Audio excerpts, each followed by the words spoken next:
Bonjour à tous, j'espère que vous allez bien. Alors aujourd'hui, on va voir ensemble un nouveau cours sur le temps, le nouveau sujet d'art plastique et quelques références afin de bien le réussir chez vous.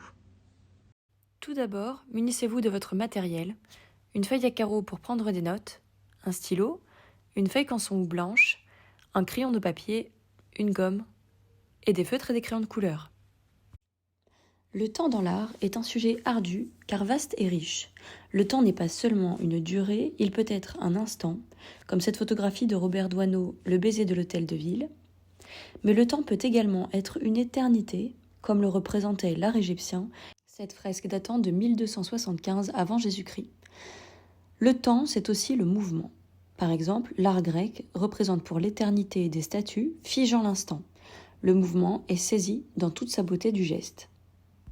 Nous allons davantage nous attarder ici sur le temps de l'œuvre. Les œuvres d'art ont leur propre temporalité.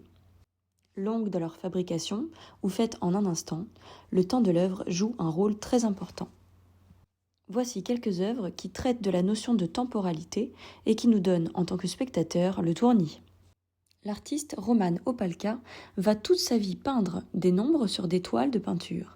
Il peint en blanc sur fond noir, puis gris les nombres qui se succèdent sans relâche et sans fin.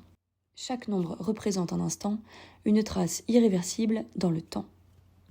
Mamadou Cissé, un artiste sénégalais, représente ces obsédantes cités de rêve, dessine selon des perspectives impossibles et colorie au feutre avec une patience infinie.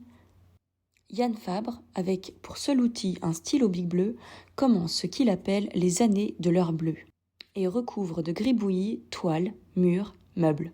Son style prolifère et il lui faudra plus de 200 000 stylos pour réaliser une exposition entière. Après avoir vu ensemble la notion de temps et de temporalité de l'œuvre, dans les grandes lignes, nous pouvons aborder le nouveau sujet d'art plastique comme il se doit.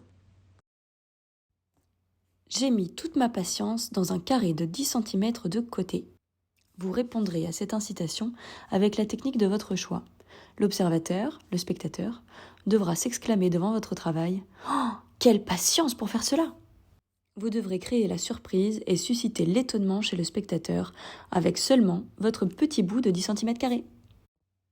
J'espère que vous avez bien compris le sujet. N'hésitez pas à m'envoyer un petit message si vous avez des questions. En attendant, je vous souhaite à tous un bon courage, une bonne journée et surtout, soyez patients.